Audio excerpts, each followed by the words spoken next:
I can only speak for myself, but paying it forward, it makes me feel good, especially this time of year. And that's kind of how I think of supporting Boise State Public Radio podcasts, paying it forward. That's because we don't require any money in order to listen to our podcast. You don't have to pay a fee to hear a locked episode. You don't have to subscribe to a feed in order to hear the podcast. You can listen and share to your heart's content free of charge. But it does cost money to make these things. And if you're able to pay it forward, between now and the end of the year, we would greatly appreciate your support. If you feel so inclined, if you feel so inspired, please go to boisestatepublicradio.org right now and click that blue donate button. Any amount, any frequency, it all helps the bottom line here at Boise State Public Radio. Thanks in advance for your support. And of course, thanks for listening. From the studios of Boise State Public Radio News, I'm Gemma Gaudette. This is Idaho Matters. Throughout the past year, Idaho Matters took a deep dive into how our changing climate is impacting our health. So how important are trees and green spaces to keeping us healthy? What do the toxins and plastics do to our bodies? And how can we reduce them in the landfill? And what impact does our healthcare system have on our climate? These were all questions that we wanted to explore this year. So we've gathered those conversations together in our series, How We're Adapting to a Changing Climate. So join us as we answer this question and find out ways to make positive change to our health and to our planet.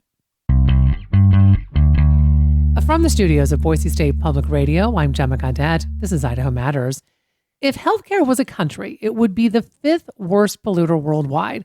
That's according to Dr. Jonathan Perlin, the president and CEO of the Joint Commission.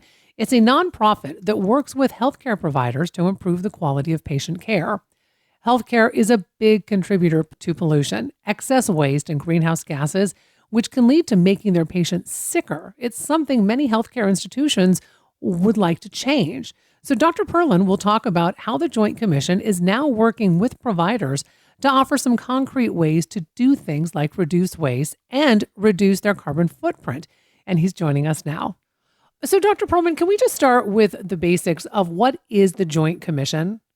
So the Joint Commission is not a governmental organization, but we work on behalf of the government for roughly the last 75 years to help inspect hospitals to assure that they're safe and effective and efficient and equitable and compassionate as possible. Hospitals that participate in Medicare or Medicaid or other programs of the Centers for Medicare and Medicaid Services have to be accredited. And the Joint Commission is the nation's oldest and largest accrediting organization. It's called the Joint Commission because it was jointly founded by a number of physician organizations like the American Medical Association, the American College of Surgeons, American College of Physicians, Dental Association, and the American Hospital Association.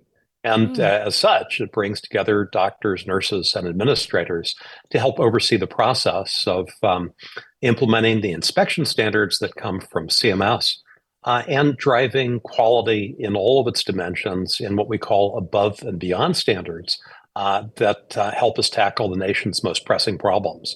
In fact, right now, we are using something that we call the HELP agenda, HELP being an acronym, H for health equity, E for environmental sustainability, A for learning healthcare and the use of AI, and P for performance integration to really help hospitals and healthcare organizations make quality less performative and much more integrated into their daily operations.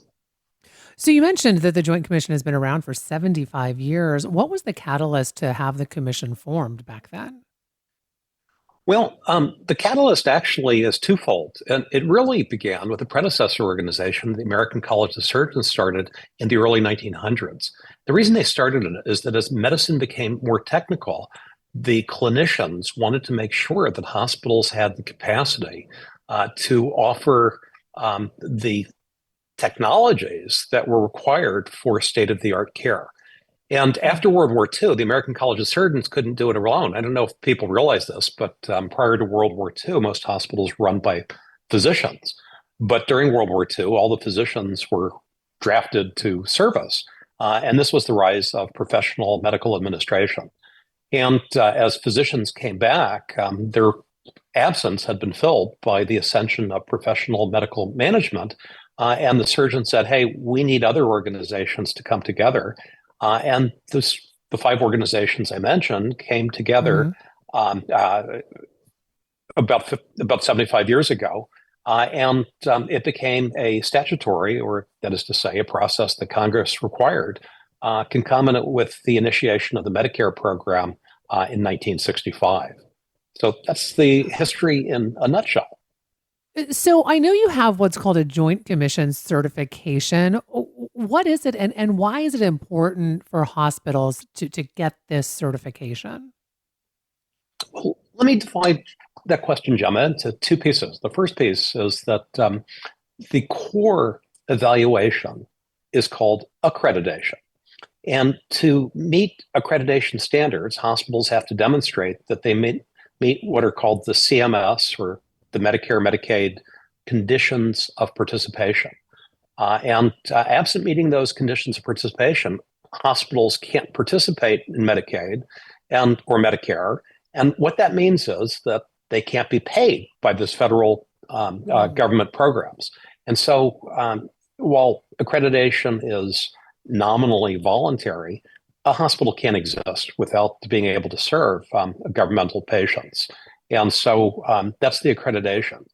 The certification is a higher level of demonstration of competency in particular areas. So, for example, advanced stroke or heart attack care or bariatric surgery would be three examples of programmatic certification. And by and large, those certifications are voluntary demonstrations of excellence in a particular area. Areas of excellence, by the way, that insurance companies and patients might recognize as a seal of approval that this is a good program to go to. Mm-hmm. And you're also looking at sustainability now, sustainable healthcare. So can you talk a little bit about, first, what is sustainable healthcare? And then you're adding a new kind of certification around this, correct? That is correct. You know, like most doctors and nurses and clinicians and health administrators, we all went into healthcare to do good things. But only recently, I think most of us have realized that we're failing the first maxim of healthcare: do no harm. As an inadvertent side effect of our desire to do good for people, we're harming the environment. In fact, by way of background, if healthcare worldwide were a country, that country of healthcare would be the fifth biggest polluter. And the United States is the biggest polluting state. In that country, 27% of worldwide carbon footprint comes from U.S. healthcare. And in the United States, about 9% of all of our carbon footprint comes from healthcare specifically. And hospitals are remarkably energy intense and create a lot of waste. In fact, hospitals are 2 to 5 times more polluting than office buildings, and ORs create more waste than heavy industry. And in fact, for every 100-bed hospital, about a ton of garbage is created. And so recognizing that, sustainability is a major challenge for our country, we've been inspired by those organizations that really want to move forward in being recognized for their environmental stewardship, and also help others that are just getting started frame their approach to sustainable healthcare practices. It's really interesting. One of the biggest challenges for healthcare, both in rural environments as well as more populated areas, is workforce. And it came out just this week in a report from the Commonwealth Fund that over 80% of health professionals believe their healthcare organizations have to do more in terms of addressing sustainable healthcare. And according to the Robert Half Company, workers between 18 and 34 don't want to work for organizations without a clear sustainability program. And trust me on this, it's rare that the Joint Commission is asked by healthcare workers to inspect more. But those healthcare workers, particularly clinicians and particularly younger doctors and nurses and pharmacists, have been saying, hey, Joint Commission, you guys have to have standards to help us become more sustainable. In fact, they see this in their day-to-day activity across the country. According to Harvard's Chan School of Public Health, 81% of primary care clinics across the country were closed for at least one day in the last 3 years because of an extreme weather event due to climate change. And that means that these resources weren't there when those communities needed the most.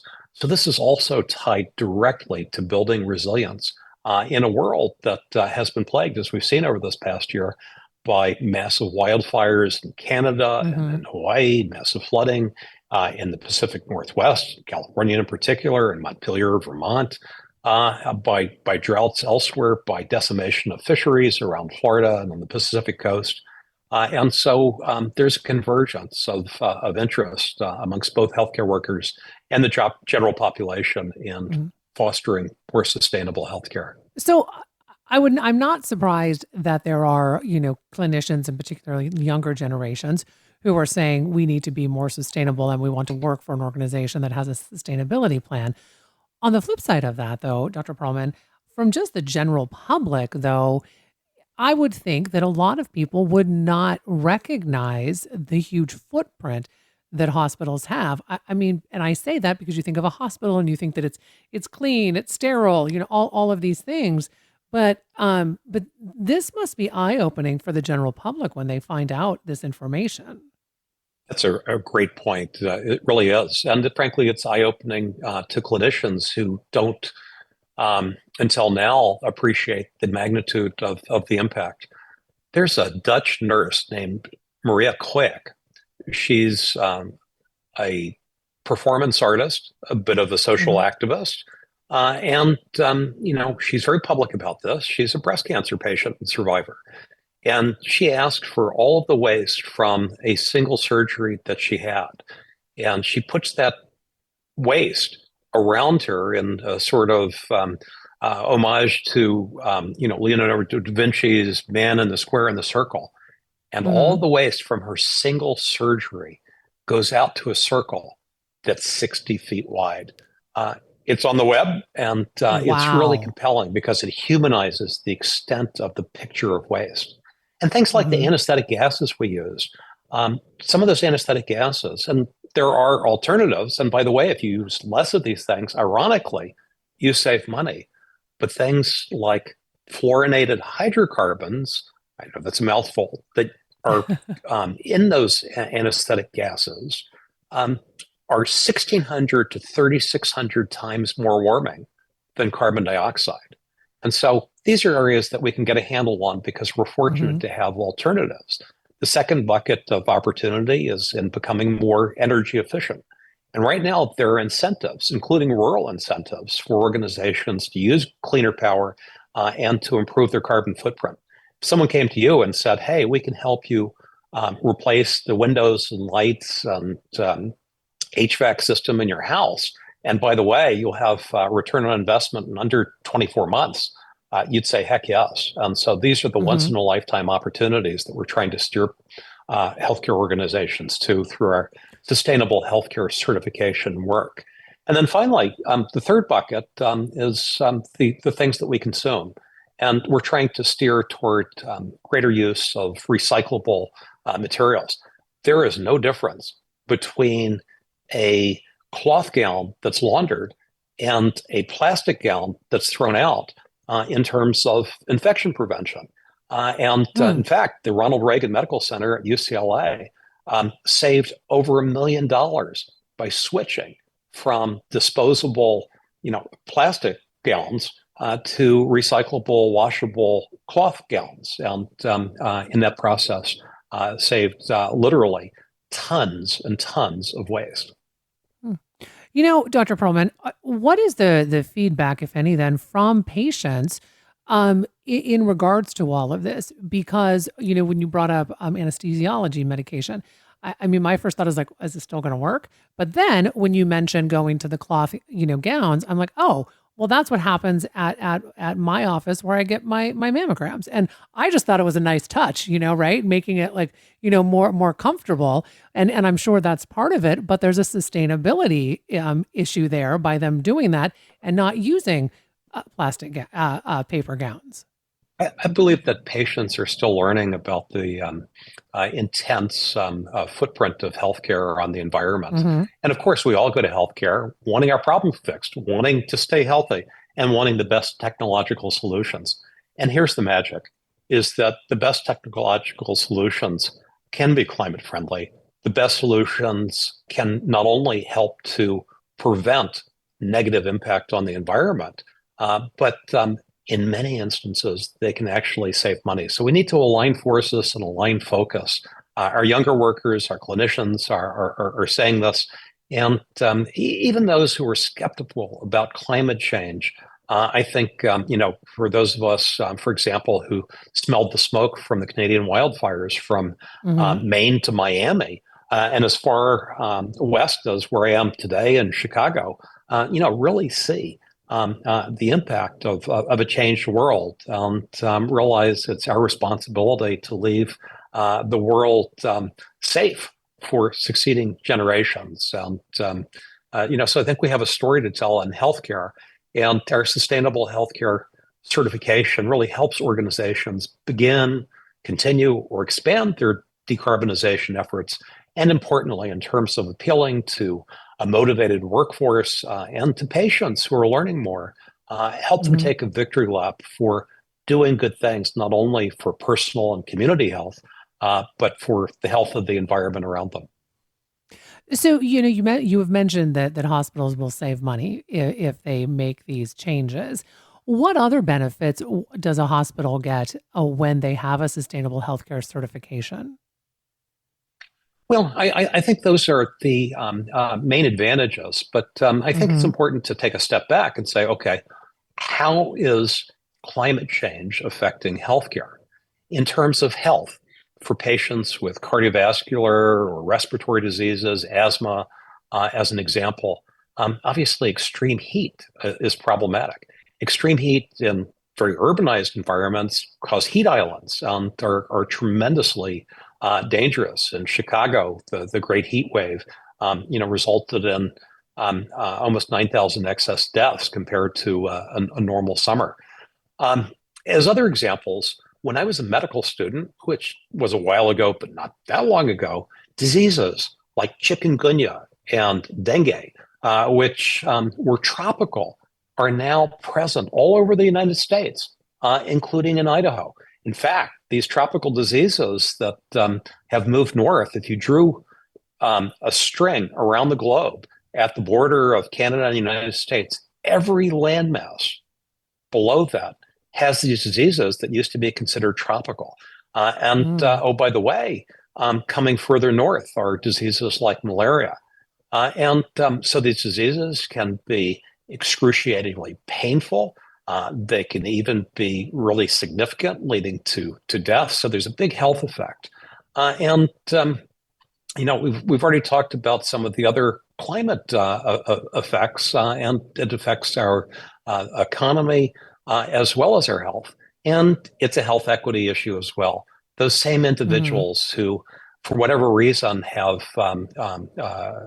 social vulnerabilities, don't have the income, live in places they can't move from, or dependent on particular land for farming or waterways for fishing, are disproportionately impacted by the effect of climate change as well. So the whole frame is that this just isn't an environmental issue or a social issue.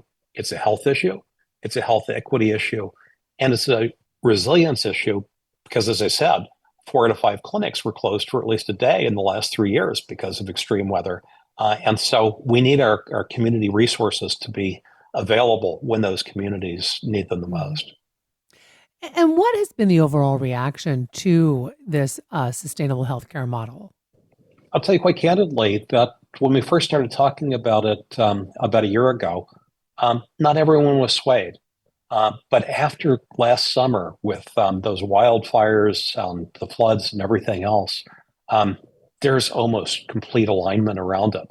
And at a practical level, for healthcare organizations that are having workforce challenges, they want to appeal to their workers. And so they're aligning, if not for the moral reasons, for very practical reasons. With the financial opportunities of the Inflation Reduction Act to recapitalize aged and environmentally inefficient infrastructure, there's a very practical reason. In fact, in Ohio, the Ohio Hospital Association has every hospital in the state aligned to improve their infrastructure, taking advantage of these likely once in a lifetime and unprecedented cash payments for improving the infrastructure to be more energy efficient. So moving from some degree of suspicion to a lot of alignment in terms of the really practical issues. So whether some are swayed by the moral and health issues, that's great. But there are just emphatically practical issues like having enough health workers, having workers who want to stay with your organization, and recapitalizing your physical plant that are bringing people along to increasing enthusiasm for sustainable healthcare. Well, I want to thank you so much for your time today and talking with us about this. Really appreciate it. Well, let me thank you for all that you're doing. It's a pleasure to be with you. And we thank all of our health colleagues in the great state of Idaho for all they do to keep their communities healthy and safe. Thanks. We've been speaking with Dr. Jonathan Perlin, the president and CEO of the Joint Commission, about a new way for hospitals to reduce their carbon footprint. As we take a look back at 2024, we're exploring how our climate is changing and how it's impacting our bodies and our health. So let's get back to our series, how we're adapting to a changing climate, right here on Idaho Matters. More Idaho Matters right now from the studios of Boise State Public Radio News. I'm Gemma Gaudette. Across the globe, people are feeling the impact of climate change, not just in their environment, but in their health, which can mean more frequent visits to the doctor. And though hospitals are helping to solve people's health problems, they're also inadvertently contributing to the bigger one, climate change, which is why many healthcare systems, like St. Luke's, are making a commitment to reduce emissions and address that issue. So joining us now to talk more about this effort are Dr. Ethan Sims, Director of Environmental Sustainability and an Emergency Department Physician at St. Luke's, along with Stephanie Wicks, a Sustainability Leader with St. Luke's. I want to welcome both of you to the program. Thanks, Gemma. Great to be here. So let me start with you, Dr. Sims. What kind of impact can climate change have on someone's health? Climate change can really affect every aspect of our health. I think you think of it in the direct effects that it can have on your heart and lungs. We know that extreme heat is a big contributor to cardiovascular disease, like increased risk of stroke and heart attack. We know that smoke is a big risk factor for COPD and asthma exacerbations, but also for people getting sicker 6 months after they've had a smoke exposure from the cold and flu season that follows. But there's also broader effects, like you think of our neighbors in Canada right now that are being chased out of their houses by a huge wildfire that's happening in May in northern Canada, which is a major red flag to me that climate change is here already. So we'll see more infectious diseases coming to places that didn't have them before. We'll have people that are being forced to migrate to areas that they're not used to, and all these things cause real significant health impacts. So, Stephanie, do we know what type of percentage of carbon emissions are coming from the healthcare sector? We do. We know, generally speaking, in the U.S., that about 8 to 8.5% of the carbon emissions are coming from the health sector.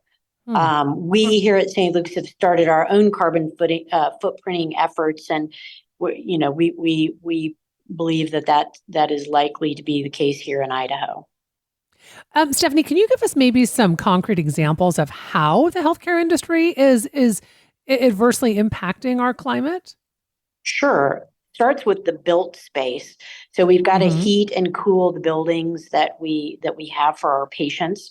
So that requires burning fossil fuels for our boilers or our air conditioning cooling systems. We have lighting. So the lighting in all of the buildings, the computer systems. So, and it's also about how do our employees get to the hospitals? Driving single occupancy vehicles, or are they biking? It's also about the products that we buy. So both non-medical and medical equipment. Printers, printing. It's waste that we generate. It's food that we buy, it's food waste that comes out of our cafeterias, all of those items. So, Dr. Sims, St. Luke's recently signed the Health Sector Climate Pledge. Can you tell us a little bit about what this pledge is? Absolutely. So the White House and the Office of Climate Change and Health Equity, a division of the Department of Health and Human Services, established this pledge to help the healthcare sector decarbonize with three main focus points. One, to reduce emissions by 50% by 2030, net zero operations by 2050. Two, to have an executive level lead designated for this work. And three, to develop and publish a climate resilience plan for continuous operations in the face of climate change so that we work with our city partners in the areas where we provide care to ensure that if a wildfire impedes the power supply to the Wood River Valley, the Sun Valley Hospital can stay open and taking care of patients. So those are the three main parts of the HHS pledge that we're committed to. And Dr. Sims, why did St. Luke's decide to take this on? Well, I think it really speaks to our core commitment to community health. So as we've talked about already, we know that climate change is impacting human health, and we want to be a big driver of community health for the populations that we serve. So in order to be able to do that, we have to reduce the impact we're having on our local environment through lower carbon emissions. And also be there to provide care for the folks that we are serving in times when things get worse. Every trajectory we've seen demonstrates that heat and smoke are going to get worse during the course of the next 10 to 20 years. We're going to see more extreme events of summer heats, like we saw with the heat dome event in the Northwest a few years ago. And we have to be ready to take care of those patients as they come in. So this really provides a framework for St. Luke's to work around. And Dr. Sims, what do you think a pledge like this will ultimately accomplish? I mean, a pledge says certain things, but do you believe you will be able, your organization be able to meet those milestones? Wholeheartedly. I think it's not, taking this pledge is acknowledging the scope of the problem. And signing the pledge meant that the work was starting. And I think that's the real thing. We're not celebrating that the work is done by taking this pledge. We're undertaking a huge amount of work to get there. We've looked at some of the numbers we're going to have to move to achieve this goal, and it's a big deal. But the reassuring thing is we're already doing all of the things on the scopes of emissions that we have to be accountable for. We just need to look at them with a new sustainable lens. And the good thing is, at least for the majority of our initial work, we're going to be saving money while we're reducing carbon emissions, because we're going to be focusing on energy efficiency, reusing items that we can reuse instead of throwing them away, all with the pinnacle of patient safety at the top of our North Star. So, Stephanie, how does this particular pledge connect to St. Luke's other sustainability work?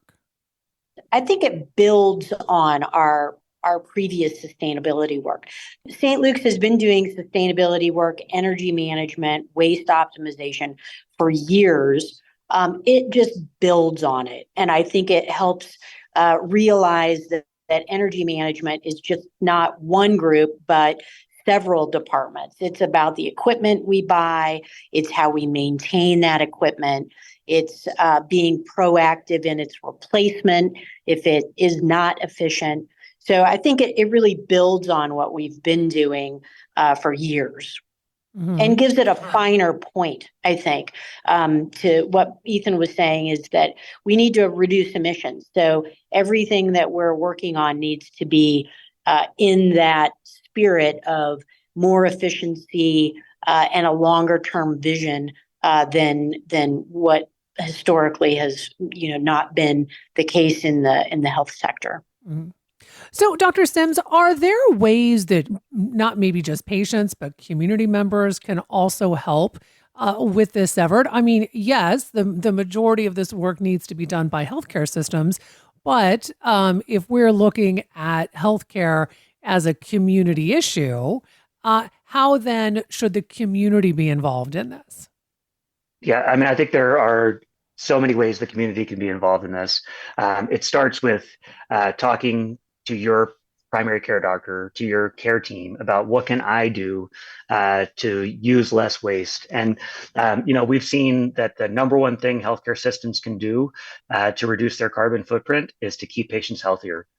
So if you as a patient are committing to riding your bike to work, to walking and exercising and reducing your risk of cardiovascular disease, that's a big impact that you're going to have on the resources we need to spend to keep you healthy. And then there are a lot of other opportunities that a patient can have, like asthma is a great example. There are certain kinds of inhalers that we use that have a hydrofluorocarbon propellant. And each one of these little inhalers is the equivalent of driving a car 175 miles. There are alternative inhalers that are just as easy to use, just as effective, if not more so, but have almost no carbon emissions associated with them. So you can ask your doctor, like, am I doing the right thing with my respiratory care to make sure that I'm reducing my impact? And then there are ways that St. Luke's is trying to make your need to transport yourself to those appointments less urgent. So we're trying to expand services like telehealth for visits where you don't need to be in person, you don't need to drive. If you're out in Pocatello and you need to see a specialist in Boise, you might not need to drive all that way, and you can save those carbon emissions by just doing that visit over telehealth. There are certain times that you can't do things over telehealth and you got to be in person, but if you can, look at opportunities like that. Well, I appreciate both of you taking time out of your schedules to talk with us about this. So thank you so much for your time today. Thank you. Thanks, for Gemma. the opportunity. Throughout the past year, Idaho Matters took a deep dive into how our changing climate is impacting our health. So how important are trees and green spaces to keeping us healthy? What do the toxins and plastics do to our bodies? And how can we reduce them in the landfill? And what impact does our healthcare system have on our climate? These were all questions that we wanted to explore this year. So we've gathered those conversations together in our series, How We're Adapting to a Changing Climate. So join us as we answer this question and find out ways to make positive change to our health and to our planet. From the studios of Boise State Public Radio News, I'm Gemma Cadet. More Idaho Matters right now. Giving the environment a voice is something that has motivated Aparna Dial. She is Senior Director of Facilities Engineering and Sustainability for the Ohio State University Wexner Medical Center. And OSU has a huge footprint, 29,000 employees and 65,000 students, and a medical center complex that uses a huge amount of energy and resources. And not all of them are friendly to the environment. So Dial started making changes to make OSU more green and sustainable. And through training and conversation, OSU, and especially its medical center, have made incredible strides toward helping our environment. She's joining us now, along with Dr. Ethan Sims, the founder of Idaho Clinicians for Climate and Health. I want to welcome both of you to the program. It's great to be here. Thank you. Yes, thanks so much, Gemma. And Aparna, can I start the conversation with you? What was it that made you decide that you needed to make changes at Ohio State University? Where do I start, right? I think one of the biggest things that was instilled to me by my parents was all about, something they used to say all the time. I don't know who said it originally, is you make a living from what you get, but you make a life from what you get. So that has been something, and I grew up in India. That has been instilled in me from the beginning. And you said something earlier about giving voice to those that don't have any. So I began to pursue engineering because I looked at the struggles people had in their everyday life in terms of access to water, good quality food, the air pollution. And then I came to the United States to pursue graduate degree in environmental engineering. And sooner or later along the way, I realized the environment does not have voice either. So, and then in 2004, I started the University Office of Sustainability because I think as an educational institution, as a healthcare institution, it's also about the right thing to do. Generations of students pass through our corridors and their future behavior is impacted by their campus experience and the actions of university leaders. So I think it's also a responsibility to consider the example that we set from the human health and environmental performance of our campus. So I've been, I guess, involved in sustainability in one way or the other for a better part of 2.5 decades now. And I want to give some examples of what you've been able to do, because you boosted your recycling rate by 37%. You dropped your carbon footprint by 30%, and you even cut car emissions through telehealth. So talk a little bit about not only how you've done this, but I mean, what it's really done for the university as a whole. So, everything takes time, right? So let's take recycling, right? So when we started on this journey, we did not even have a comprehensive recycling program. And as you know, we have a vast footprint that we occupy, 1,700 acres, about 600 buildings just on our Columbus campus. And, we started with a single stream recycling program. Then eventually we approached the athletics organization to say, hey, you cannot be a Buckeye and not talk about football, regardless of what program we are on, right? To say, hey, you have 100,000 people at the stadium during our football season and about 100,000 outside tailgating, right? What are we doing to reduce the environmental footprint of our football games? So in collaboration and partnership with them, we launched the Zero Waste at Ohio Stadium program. And every single season, we try to divert over 90% of the waste away from the landfill. And we've been successful in doing that because we also have a partnership with our Ohio Department of Rehabilitation and Corrections. So if you go into our stadium, there are no trash cans. You can either recycle or compost. The only trash cans are in the bathroom. And all of the materials are collected and they go to our ODRC, where incarcerated individuals separate these materials. Any revenue goes back to them. We pay minimum wage. We do conservation education. We do certifications. So if you look at recidivism rates, every incarcerated individual that has gone through our program, it's been zero. And then we have inner city high school youth that we use as ambassadors, and their first exposure to an educational institution sometimes is at Ohio State. And if you talk to them before and after the program, I could care less about the recycling rate. You see a market change in the aspirations. I'm sorry, I'm getting emotional. They talk about pursuing a college degree. If it's at Ohio State, it's great. If not, it's still great. So it's beyond environmental benefits. You need to also think about people. Dr. Sims, let me bring you into the conversation because St. Luke's has been on a mission when it comes to sustainability. And just listening to Aparna speak and the examples that she's given, it would seem to me that OSU seems to be a good model to draw from when you are looking at ways to really help impact in a positive way our environment here in the state.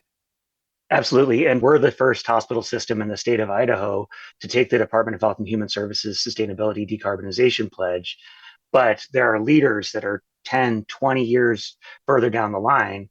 And one of the beautiful things about the sustainability work stream is that people are so willing to share and mentor that I'm trying to get these great leaders like Ohio State and Aparna to come talk to us and bring some of that knowledge to Idaho, where we're really trying to crack the seal of sustainability here and then share it with the community, share it with what are traditionally thought of our competitors in healthcare like St. Al's, and then looking to spread it outside of the Treasure Valley so that we can take this message and show that sustainable healthcare is not just better for the bottom line, it's better for your community.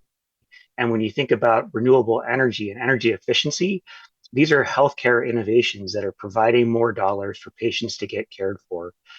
These are innovations that are making the air around us cleaner to breathe, making the water that we use cleaner to drink.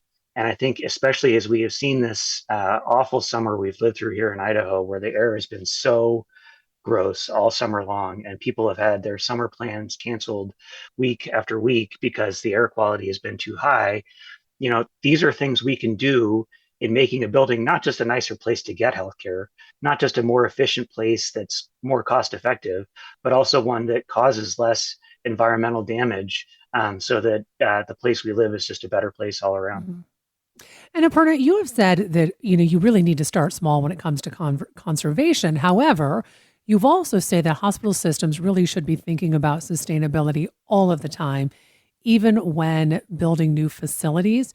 What do you mean by that? that's a really good follow-up question to what Dr. Sims says, right? Does the responsibility to our patients start when they walk in through our door? Or do we have the obligation to look at our day-to-day operations and say, what is the impact of the environment from our day-to-day operations and how is it affecting the health of our community, right? And we all know the pressures on our healthcare system. We want to recruit and retrain talent. We want to provide the best care. And at the same time, if we can put this lens with the work that we do to avoid waste and be efficient and care for our community, and even think about how are we doing that, even like my background's not healthcare, right? My background's engineering. So I think about what is the environmental impact from our day-to-day operations and what can we do to minimize that? And what does that mean in terms of health impact for our community? Dr. Sims, before I let you go, what are you at St. Luke's learning from OSU that you really believe that St. Luke's could incorporate now? So I think one of the things we're trying to develop is that sustainable design plan or a commitment to sustainable specifications within the new construction. And at the Downtown Community Improvement Project, or DCIP, the big building that's going up adjacent to the Boise St. Luke's Hospital, we have taken the City of Boise Green Building Code and applied that to our design there. And we're taking the pieces of that green building code that we have adopted and making that part of our sustainability specifications going forward. Again, we're in our infancy compared to where Ohio State is. They've done an amazing job, and we're trying to take the work they've done and apply it to us so that when we want to talk about features like a green roof, which we're not going to have a totally green roof at DCIP, but we are going to have a rooftop garden that's going to go in, that we have seen places like Ohio State and Boston Medical Center apply and take the work they've done and see where the wins come easiest and try to get some of those easy wins in as we start to build things going forward. We're also working with the community to see what the community wants. So, one of the things we've done with DCIP, we had to take down some trees to make the space for the building. One of those trees was that giant sequoia that we moved across the street to in front of Elks. So preserving this big historic tree instead of tearing it down. Other trees we've taken, and we're going to take some of that wood and mill it and use it for benches that will probably go in front of the new hospital. So we're trying to not just build efficiency in the hospital, but also incorporate the natural landscape within our design, which is something we've seen through other places like Ohio State that have really made the hospital a healthier place to be. I want to thank both of you for joining us today. We've been speaking with Aparna Dayal, Ohio State University's Senior Director for Facilities Management and Sustainability at the university's Medical Center, along with Dr. Ethan Sims, the founder of Idaho Clinicians for Climate and Health. You've been listening to our series, How We're Adapting to a Changing Climate, where we've been exploring how our climate is changing and how it's affecting our bodies and our health. You can see all our stories on climate and our health on our website, boisestatepublicradio.org. This is the Idaho Matters podcast. I'm Gemma Gaudet. If you like podcasts like this, explore more from the Boise State Public Radio podcast family. There you'll find a mix of daily news, Idaho Voices, and in-depth series on a wide range of topics. I'm talking wild horses, political scandals, sustainable ranching, and militia groups in a post-January 6th world. Wherever you get your podcasts, just search Boise State Public Radio to find what Idaho's NPR station has in store for you.